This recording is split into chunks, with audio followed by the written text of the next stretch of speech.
कि ईवीएम हटाओ और बिहार बचाओ, ये आपके माइंड में कैसे आया कि ईवीएम को हटाया जाए और इससे बिहार बचेगा? एक विधायक अपने 5 साल के कार्यकाल में उसको मिलता कितना है? 20 करोड़ मिलता है खर्च करने को, हर एक साल 4 करोड़। लेकिन वो 50 करोड़ से लेकर 500 करोड़ का भ्रष्टाचार कर देता है एक मामूली विधायक। मैं मुख्यमंत्री को बोलूं कि आप ईवीएम को हटाओ तो सुप्रीम कोर्ट और चुनाव आयोग उसको परेशान कर सकता है, ठीक है, बाधा डल सकती है। तो अभी चुनाव का टाइम है, बहुत नज़दीक है, तो इतने कम समय में मुख्यमंत्री क्या कर सकता है? वो विकल्प दे सकता है मतदाताओं को। बैलेट पेपर पे जब चुनाव होगी तो क्या वहाँ चोरी नहीं होगी, वहाँ धांधली नहीं होगी?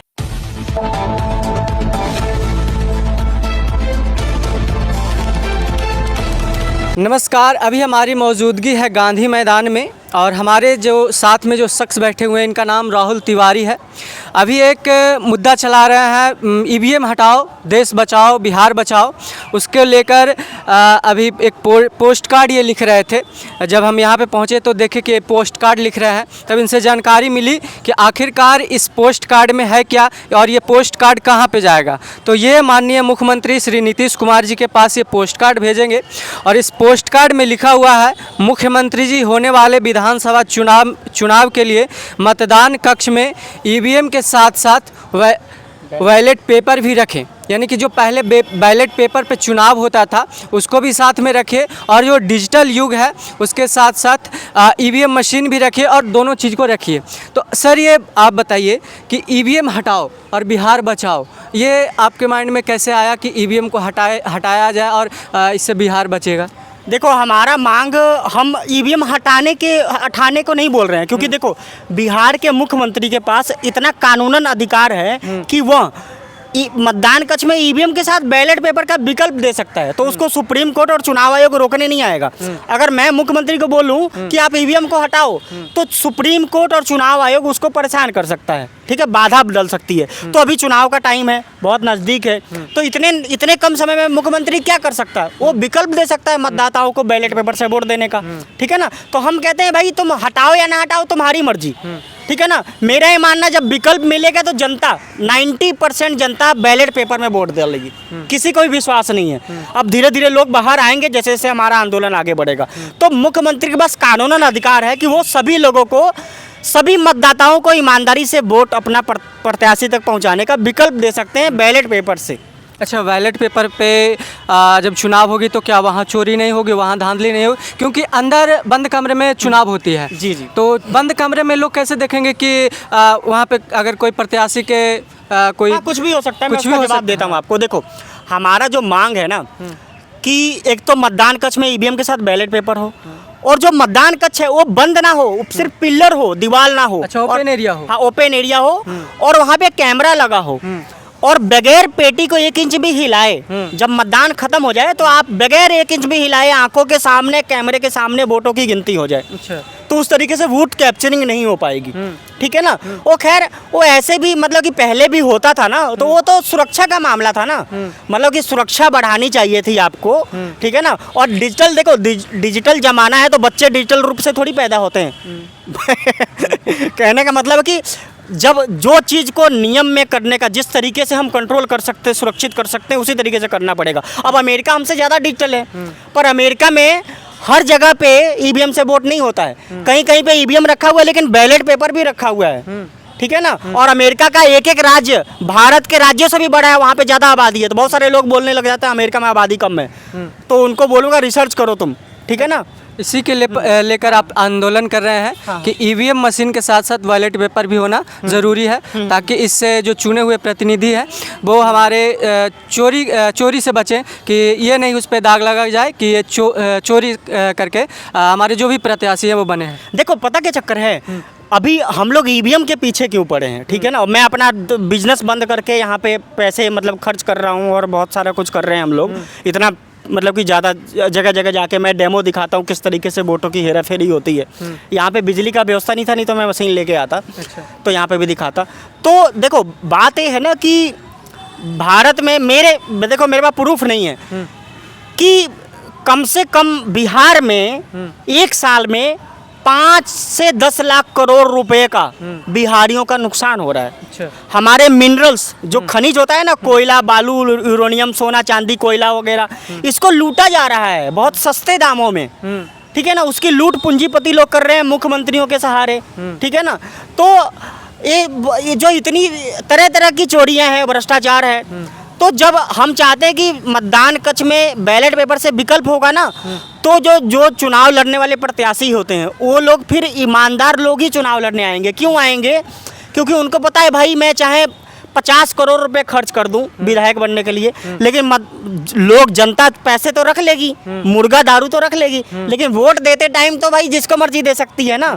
तो उनको लगेगा कि भाई हाँ, कहीं से ज्योति राठौर जी चुनाव लड़ रही हैं, कहीं से राजीव सिंह जी चुनाव लड़ रहे हैं, कहीं से अनीस आनंद जी चुनाव लड़ रहे हैं। ठीक है ना, कोई भी व्यक्ति का मुद्दा अच्छा लगेगा उसको, लगे जैसे हमारे बहुत सारे लोग हैं जैसे पहचान में, जो लोग वोट वापस दिलाने के कानून के लिए चुनाव लड़ रहे हैं। अच्छा। कई सारे लोग हैं वो सरकारी जमीन किराए बंटवारा कानून लागू करवाने के लिए चुनाव लड़ रहे हैं। सरकारी जमीन किराए बंटवारा कानून लागू हो जाता है तो पटना में किराया आधा हो जाएगा, जमीनों का रेट आधा हो जाएगा। तो बताओ, जैसे कि मैं यहाँ पे एक फ्लैट लिया हूँ, 6,000 रुपये उसका किराया है। ठीक है ना, अब यार बड़ा मुश्किल से ज़िंदगी चल रही है मेरी, नौकरी भी छोड़ दिया हूँ, है ना, तो खाना भी है, किराया भी देना है। वहीं अगर 3,000 हो जाता तो कितना आराम मिलता मेरे को।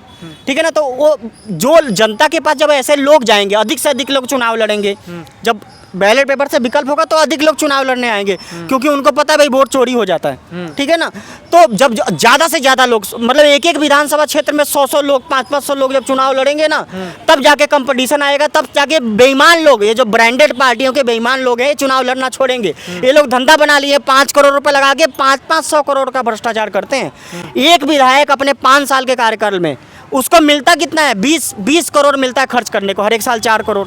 लेकिन वो 50 करोड़ से लेकर 500 करोड़ का भ्रष्टाचार कर देता है। एक मामूली विधायक, मतलब उसकी कोई औकात नहीं उस विधायक की, वो विधायक भी 5 करोड़ रुपए लगा के चुनाव जीतता है। ठीक है, और 50 करोड़ से लेके 500 करोड़ का भ्रष्टाचार करता है। सोचो, जो 3 से 6 लाख लोगों के अंदर आता है एक विधायक, सोचो अब वही इतना भ्रष्टाचार ना हो, मतलब एक विधायक इतना कर रहा है तो बताओ पुलिस कितनी कर रही होगी, बाकी अलग अलग अधिकारी कितने कर रहे हैं। पूरा सिस्टम यानी कि भ्रष्ट है। हाँ, पूरा सिस्टम भ्रष्ट इसलिए है ना कि नागरिकों के पास अधिकार नहीं है। एकमात्र अधिकार था वोट देने का, वो भी छीन लिया है। बाबा साहेब अम्बेडकर ने एकमात्र अधिकार दिया वोट देने का, वो भी बहुत ज्यादा मेहनत करके दिया। वो वोट वापस लेने का भी अधिकार दिलाना चाहते थे, लेकिन षड्यंत्रकारियों ने वो अधिकार नहीं दिया। ठीक है ना, सिर्फ वोट देने का अधिकार किसी तरीके से मिला, उसको भी ईवीएम से छीन लिया गया है। अच्छा। ठीक है ना, और राहुल गांधी भी लोगों को, मतलब कि कई लोग सोचते भाई कांग्रेस हमारी आवाज़ उठा रही है, लेकिन कांग्रेस नहीं उठा रही। हमने कांग्रेस के सभी लीडरों को, सभी अध्यक्षों को डेमो दे दिया किस तरीके से वोट चोरी होती है, लेकिन उसके बारे में नहीं बताते हैं। ईवीएम से 30% तक वोट चोरी होने की संभावना है। अच्छा। और जो वोटबंदी का नाटक है जो राहुल गांधी कर रहे हैं ना, ये 2 से 4% ही वोट चोरी होगी इससे। अच्छा। अगर होगी भी तो वो भी हम लोग ये बोल रहे हैं कि भाई वोटर लिस्ट का जो है ना, जो भी डाटा है उसको टेक्स्ट फॉर्मेट में सार्वजनिक कर देना चाहिए चुनाव आयोग को। तो कर्नाटक में राहुल गांधी की मुख्यमंत्री है उसके पार्टी का, तो कर्नाटक में क्यों नहीं कर रहा है वो? भाई संसद भवन में प्राइवेट मेंबर बिल क्यों नहीं रख रहा है? देखो पता क्या चक्कर है, जो ये लोग ना पूंजीपतियों के, विश्व के शासकों के गुलाम हैं, भारत के जितने भी नेता हैं, तो ये लोग चाहते हैं कि नागरिकों का अधिकार ना बढ़े, इसलिए ये लोग विपक्षी पार्टियां, 3,000 पार्टियां डाल दी हैं ये लोग। भारत में लाखों संगठन है जिसको खूब फंडिंग आ रही है ताकि वो नागरिकों का टाइम खराब करें। उसी तरीके से राहुल गांधी घूम घूम के पूरे भारत में नागरिकों का टाइम खराब कर रहा है। अरे उसने संसद भवन में प्राइवेट मेंबर बिल क्यों नहीं रखा? उसने कर्नाटक में जो उसका मुख्यमंत्री है वहां पे वो कानून क्यों नहीं लागू किया? जो कानून वो बोल रहा है उसको चुनाव आयोग को बोल रहा है, सुप्रीम कोर्ट के पास जा रहा है वो। यानी कि राहुल गांधी अपने हित के लिए हल्ला कर रहे हैं।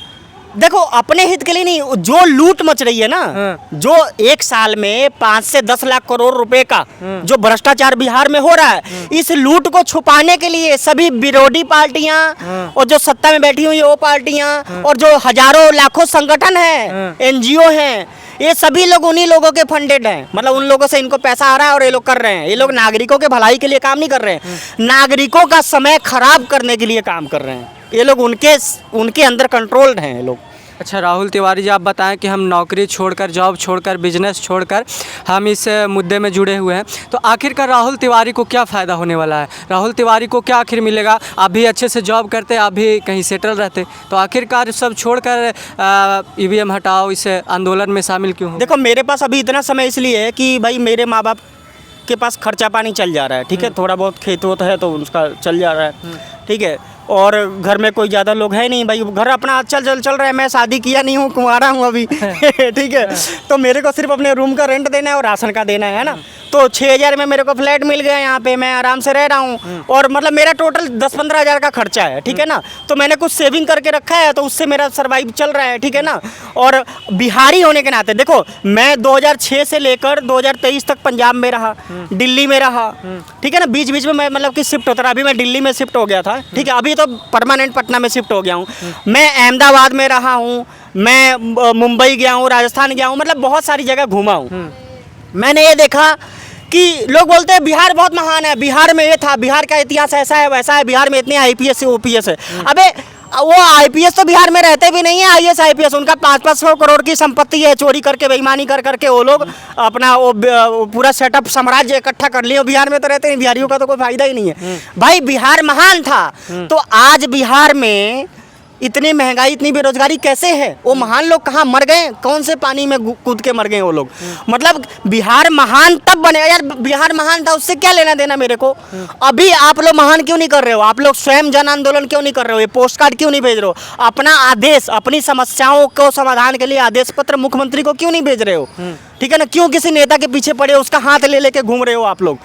आप लोग मुझसे संपर्क करो, ठीक है, मैं आपको बताऊंगा किस तरीके से अपने क्षेत्र में जन आंदोलन करना है। तो ये जो बिहारियों का जो पूरा बदनामी हो रही है, जो इतनी समस्याएं घिरा पड़ा, इतनी बेरोजगारी, इतनी मैं मेरे कोई नौकरी लेने जानी हो, पलायन कर रहे हैं। अरे बहुत ज़्यादा पलायन कर रहे हैं लोग, परेशान है। मैं तो मतलब कि पंजाब में एक बिहारी की इज्जत गटर के कीड़े मकोड़े से भी गई गुजरी है। मैं 2006 से लेकर 2024 तक 2023 तक मान लो मैं पंजाब में प्रॉपर रहा हूँ, ठीक है ना। मैं जितना मेरे को अपने ज़िले के बारे में नहीं पता, उतना मेरे को मतलब मैं पश्चिमी चंपारण जिले के रहने वाला हूँ। मेरे को अपने ज़िले के बारे में जितना नहीं पता, उतना पंजाब के बारे में पता है। और पंजाब में बिहारियों की इज्जत ऐसी है, दिल्ली में भी ऐसी है। क्यों है? अरे हमने कोई पाप थोड़ी किया है, इसीलिए है कि हम लोग इतना बेसहाय हो गए हैं। इन नेताओं ने हमारी पूरा हमें बर्बाद कर दिया है, हम लोग कहीं के नहीं रह गए। तो हमारे पास खाने पीने का नहीं होता तो हम लोग दूसरे राज्यों में जाते हैं, वहाँ नौकरी करते हैं, ठीक है ना। तो वो लोग हमें गया गुजरा समझते हैं। अगर बिहार तरक्की करेगा, बिहार में रोजगार बढ़ेगा, समस्याओं में कमी होगी, पुलिस प्रशासन सही होगा, नागरिकों का अधिकार बढ़ेगा। वो तो जो अधिकार है वही छीन लिया गया है। तो मैं देखो, ये पोस्ट कार्ड है, मैंने यही कहना है कि ईमानदारी से जब चुनाव होगी, ईमानदार नेता जब चुन के आएंगे हमारे बिहार में। नहीं, ईमानदार नेता देखो मेरी बात सुनो, विकल्प बेईमान बनाता है। अच्छा, ठीक है ना, क्या पता मैं ही कल को बेईमान हो जाऊं। कोई पता यहाँ पर कोई मेरे को डरवा दे, धमका दे, आंदोलन ही बंद कर दूं। लेकिन मैं एक ऐसा आंदोलन चला रहा हूँ कि ये कभी रुकेगा नहीं, ये आगे बढ़ते रहेगा। कहने का मतलब जहाँ विकल्प होता है वहाँ बेईमानी होती है। जिला पुलिस अधिकारी को अगर कोई काम, जिला पुलिस अधिकारी, पटना जिला का जो पुलिस अधिकारी, अगर वो पुलिस प्रशासन से, नागरिक यहाँ के उससे खुश नहीं है, तो उसको नौकरी से बदलने का अधिकार यहाँ के नागरिकों को मिल जाए, तो क्या वो भ्रष्टाचार करेगा? नहीं। चाहे बेईमान होगा तो भी नहीं करेगा ना, ठीक है ना। तो विकल्प ही बेईमान बनाता है। तो उसी तरीके से मान लो मुख्यमंत्री है बिहार का, अब बिहार का मुख्यमंत्री बेईमानी कर रहा है खूब दबा के, अब कोई और आ जाएगा वो भी बेईमानी करेगा। भाई जनसुराज का प्रशांत किशोर आ जाए, लालू आ जाए, नीतीश आ जाए, ये जो उनका लड़का है तेजस्वी यादव वो आ जाए, ठीक है, या मैं राहुल तिवारी मुख्यमंत्री बन जाऊं, मैं भी बेईमान हो सकता हूं। लेकिन मेरे को नौकरी से बदलने का अधिकार जनता के पास होगा कि जनता डायरेक्ट मेरे को नौकरी से बदल सके। जनता अदालतों में बैठ के जूरी सदस्य बनकर मेरे को फैसला देकर, मैं कोई गलती करूं तो मेरे को जेल में डाल सके, मेरे को फांसी पे लटका सके, तो मुझे डर होगा। मैं या तो मुख्यमंत्री बनूंगा ही नहीं, या तो बनूंगा तो ईमानदारी से काम करूंगा। अगर मैं ईमानदारी से काम नहीं करूंगा तो जनता मेरे को नौकरी से हटा देगी। ये कानून कोई भी, जितने भी बिहार में नेता आपको दिख रहे हैं, कोई भी नेता इस बात को नहीं बोल रहा है कि जनता के पास डायरेक्ट वोट वापस लेने का अधिकार होना चाहिए। और ये सब कानून है, मतलब इसका पूरा प्रोसीजर है, ये ड्राफ्ट होता है, ठीक है ना। ये तब तक नहीं लागू होगा जब तक राजनीति में कंपटीशन नहीं बढ़ेगी। हम इसीलिए चाहते हैं कि बैलेट पेपर से वोट देने का विकल्प हो, ताकि नागरिक अपना मत ईमानदारी से अपने प्रत्याशी तक पहुंचाएं। एक विधानसभा में 100 लोग चुनाव लड़े, 500 लोग चुनाव लड़े, ठीक है ना। तो उससे क्या होगा, जो चोर लोग हैं ना, जो करोड़ों रुपए लगा के चुनाव में आते हैं, उनका धंधा ही बंद हो जाएगा, वो आना ही बंद कर देंगे। जब वो आना बंद कर देंगे तो अच्छे कानून लागू करवाने वालों की संख्या बढ़ेगी, लोग उनको वोट देंगे, तो बिहार में समस्याओं में धीरे धीरे कमी आएगी। अच्छा, इस मुहिम में लोगों को आप कैसे शामिल करते हैं, कैसे जोड़ते हैं? देखो, हम लोगों तक पैम्पलेट पैम्पलेट छपवा के लोगों को देते हैं, ऑनलाइन वीडियो बना के उसको खूब शेयर करते हैं, प्रचार करते हैं। हमारे पास थोड़ा बहुत पैसा हो जाता है तो हम लोग ऐड लगा देते हैं फेसबुक पे, लोगों तक जानकारी जाती है। जैसे ये आप वीडियो बना रहे हो, ठीक है ना, ठीक है, तो आप जैसे जो ईमानदार पत्रकार लोग हैं वो लोग आते हैं, ऐसे वीडियो बनाते हैं, तो उसमें मैं बताता हूँ। जैसे मेरा नंबर है 92201 75 499 मेरा नाम राहुल तिवारी है, मैं ईवीएम हटाओ सेना का कार्य करता हूँ। और मैं अगर आप मुझसे जुड़ते हो, आप मुझे कॉल करते हो, तो आप मान लो ईवीएम का सपोर्ट करते हो, आप नहीं चाहते हो ईवीएम हटे, तो कोई दिक्कत नहीं। किसी और समस्या से परेशान हो गए आप, तो वो समस्या का समाधान किस तरीके से करना है और उसका जन आंदोलन किस तरीके से अपने जिले में, अपने क्षेत्र में करना है, उसके बारे में मैं आपको समझाऊंगा। तो आप मेरे नंबर पे 92201 75 499 पे संपर्क करोगे तो मैं आपको बताऊंगा। और इस तरीके से आंदोलन हमारा विकेंद्रित आंदोलन, हमारा पूरे भारत में लोग जुड़े हुए हैं। हमने 2024 में जंतर मंतर से लेके भारत के 9 राज्यों में इतना डेमो दिया कि बीजेपी और आरएसएस 400 पार नहीं कर पाई। भाई उनको कौन रोक सकता था? हमारे ईवीएम हटाओ सेना के अलावा और कोई उनको रोकने वाला ही नहीं था। कौन रोकेगा कौन भाई उनको? सोचो ना, सब तो भ्रष्ट मिली। उस टाइम ऐसा वेव बनाया गया था मीडिया में कि सबको लग रहा था भाई 400 पार ही हो जाएगा, तो क्यों नहीं कर पाए भाई? वो इसीलिए नहीं कर पाए कि अगर वो 400 पार कर लेते तो लोग ईवीएम को उठा के ही फेंक देते। तो जानबूझ के विपक्षी पार्टियों को जिताना पड़ गया। अब जहाँ पे अयोध्या में उन्होंने मंदिर बनाया वहीं पे कोई और पार्टी जीत गई। तो ये सब उनका गेम होता है ताकि नागरिक लगे, नागरिकों को, उनके जो कार्यकर्ता है, जो अंधभक्त लोग हैं, वो लोग बोले कि भाई वो पार्टी क्यों जीत गई, जब बीजेपी ही ईवीएम से गड़बड़ी करवा रही तो वो पार्टी क्यों जीत गई। तो हम लोग समझाते हैं कि बेटा बीजेपी नहीं गड़बड़ करवा रही है, बीजेपी की तो कोई औकात ही नहीं है। जो लोग विश्व के शासक है, जिनका कंट्रोल है, वो जो नीदरलैंड से चिप पड़ता है उसमें, जिसका उस पर कंट्रोल है, जिसका बेल कंपनी पे कंट्रोल है, जिसका चुनाव आयोग पे कंट्रोल है, वो लोग करवाते हैं। और जितनी भी विपक्षी पार्टियां हैं वो सब उन्हीं लोगों के चेले हैं। मतलब कि सब एक ही थाली के चट्टे बट्टे हैं, सब एक ही है बस। जो देखो, जो संगठन, जो नेता किसी भी समस्या का समाधान का लिखित ड्राफ्ट में कानून का, मतलब कानून के द्वारा समस्या का समाधान ड्राफ्ट में नागरिकों को बताता हो, मतलब कि आपको कोई समस्या है तो आप बोलोगे भाई ये कानून लागू हो जाएगा, ये उसका ड्राफ्ट है, इसको पढ़ो तो इस प्रकार की समस्या खत्म हो जाएगी। वही लोग ईमानदार हैं। जो लोग ऐसा काम नहीं करते हैं वो सभी बेईमान हैं। ठीक है ना। देखो, बुरा मानने वाली बात नहीं है, मतलब सबको पता है भाई मुख्यमंत्री राजपत्र में, गैजेट में जो छापता है वही कानून बनता है। मुख्यमंत्री क्या भाषण दे दिया इधर गांधी मैदान में आके, उधर जाके टीवी में क्या बोल दिया, उससे कोई फर्क नहीं पड़ता है भाई। गैजेट राजपत्र से चलता है देश और राज्य। मुख्यमंत्री राजपत्र में जो छापेगा, जो लिखेगा वही कानून बनेगा और उससे ही समस्याएं पैदा होंगी। तो अगर आप किसी कानून का मास मूवमेंट, जन आंदोलन करते हैं उसको लागू करवाने का, बिहार के 38 जिलों में 3800 लोग, 100 लोग एक एक जिले से उस कानून को लागू करवाने का मांग करते हैं, तो मुख्यमंत्री की तो हवा टाइट हो जाएगी, उसके ऊपर इतना दबाव हो जाएगा कि वो कानून लागू करने की तरफ बढ़ने लगेगा। ठीक है ना, क्योंकि भाई वो एक्सपोज होते जाएगा ना वो। ठीक है, नहीं बनेगा फिर कोई और बंदा मुख्यमंत्री बन के वो कानून लागू करेगा। ठीक है ना। तो उसी तरीके से हमारा जो ये ईवीएम हटाओ सेना का जो मांग है, जो बैलेट पेपर का हम लोग मतदान कक्ष में विकल्प मांगना चाहते हैं, ये भी इसी तरीके से होगा। ठीक है ना। ये है राहुल तिवारी जी, और ये ईवीएम हटाओ और बैलेट पेपर इलेक्शन के समय होना चाहिए।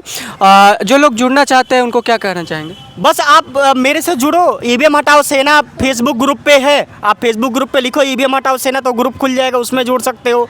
मेरे से जुड़ सकते हो, मेरे से जुड़ोगे। मैं चाहता हूँ कि मैं बिहार के अधिक से अधिक लोगों का फ़ोन नंबर मेरे पास आए, लोग मुझे कॉल करें, तो मैं बताऊँ कि बगैर किसी नेता के गुलामी किए, बगैर किसी संगठन एनजीओ की गुलामी किए, आप स्वयं से किस तरीके से अपने क्षेत्र में आंदोलन कर सकते हो। और एक ऐसा आंदोलन जो बिल्कुल सुरक्षित है, कोई भी खतरा नहीं है, और जो आपकी मांग है, जो आपकी समस्या है, जिस दिन आप ये आंदोलन शुरू करोगे उसी दिन से उसमें कमी आने लगेगी, मैं आपको बताऊंगा। और पटना में हम करने जा रहे हैं, हमारी दूसरी फिजिकल मीटिंग है। ठीक है ना। और हम ये साल ख़त्म होते होते हमारी, देखो हमारा पूरा कोशिश है कि 100 लोग इकट्ठा होने लग जाएं गांधी मैदान में, ये पोस्ट कार्ड भेजने के लिए। यहाँ पे नज़दीक में पोस्ट ऑफिस है, वहाँ पे जाके हम लोग पोस्ट कार्ड भेजेंगे। ठीक है ना। तो जब अधिक से अधिक, जब मान लो पटना में ही 100 लोग पोस्ट कार्ड भेजने लग जाएंगे और वो 100 लोगों को कम से कम लाखों लोग देखेंगे तो और लोग जुड़ेंगे, तो धीरे धीरे भाई ये मांग आगे बढ़ेगा ना, इसको कोई बार- कंट्रोल भी नहीं कर सकता। ये राहुल तिवारी जी और अपने बारे में बताएं और कैसे ईमानदारी से चुनाव होगा, कैसे ईमानदारी से चुनाव करें ताकि जो भ्रष्ट हो रहा है, भ्रष्टाचार में लिप्त है जो भी नेता हैं, शासन प्रशासन है, सब ईमानदार से चुन कर आएँ और ईमानदारी से काम करें, इनका यही मुद्दा है। तो राहुल तिवारी जी के बारे में क्या कहना चाहेंगे, कमेंट बॉक्स में अपनी राय जरूर दीजिएगा। धन्यवाद।